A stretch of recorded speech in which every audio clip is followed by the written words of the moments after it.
എല്ലാ മരുന്നും കിട്ടിയോ ഇവിടുന്ന്? ഇല്ല, ഇവിടുന്ന് എല്ലാ മരുന്നും കിട്ടിയില്ല. 3 ഐറ്റം മരുന്ന് പുറത്തുനിന്ന് എടുക്കേണ്ടത്. പുറത്തുനിന്ന് വാങ്ങിക്കാൻ എത്ര രൂപയായി? എല്ലാം കൂടി 450 രൂപയോളമായി. ഇത് വെള്ളറട സ്വദേശി സുഗു. ഭാര്യ വിനോദിനിയോടൊപ്പം തിരുവനന്തപുരത്തെ ജനറൽ ആശുപത്രിയിൽ ഇന്നലെ എത്തിയതാണ്.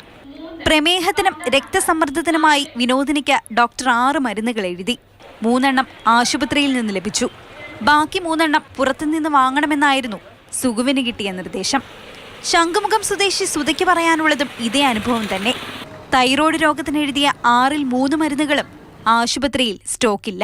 തൈറോയിഡിനും പിന്നെ കയ്യും കാലും പെരുപ്പ് അതിനായിട്ടാണ് വന്നത്, കാണിക്കാൻ വേണ്ടി വന്നത്. അപ്പോൾ ഉള്ള മരുന്ന് ഇവിടെ നിന്ന് തന്ന് ബാക്കിയുള്ളത് പുറത്തുനിന്ന് മേടിക്കണം. 3 എണ്ണമാണെന്ന് തോന്നണം. ഇനിയിപ്പോൾ മെഡിക്കൽ സ്റ്റോറിൽ കാണിക്കുമ്പോൾ അറിയാം. 3 എണ്ണം ഇവിടെ നിന്ന് കിട്ടി.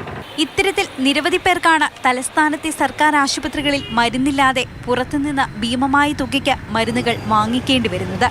എന്നാൽ രോഗികളുടെ ഈ ദുരിതമൊന്നും കണ്ടില്ല എന്ന മട്ടിലാണ് ആരോഗ്യവകുപ്പ്. മരുന്ന് ക്ഷാമം എന്ന പ്രശ്നം അടിസ്ഥാനരഹിതമാണെന്നാണ് ആരോഗ്യമന്ത്രിയുടെ നിലപാട്. അതിനാൽ തന്നെ പ്രശ്നപരിഹാരത്തിനായുള്ള നടപടികളും ഉണ്ടാകുന്നില്ല. മരുന്ന് ക്ഷാമമില്ലെന്ന് ആവർത്തിക്കുന്ന ആരോഗ്യവകുപ്പ് മന്ത്രി നമ്മുടെ സർക്കാർ ആശുപത്രികളിലെത്തി സ്വകാര്യ ഫാർമസികളിലേക്ക് ഓടേണ്ടി വരുന്ന പാവപ്പെട്ട രോഗികളുടെ ദുരവസ്ഥ കൂടി ഒന്ന് മനസ്സിലാക്കണം. സജികുമാറിനൊപ്പം ആഷ്ലി ജോയ്, മാതൃഭൂമി ന്യൂസ്, തിരുവനന്തപുരം.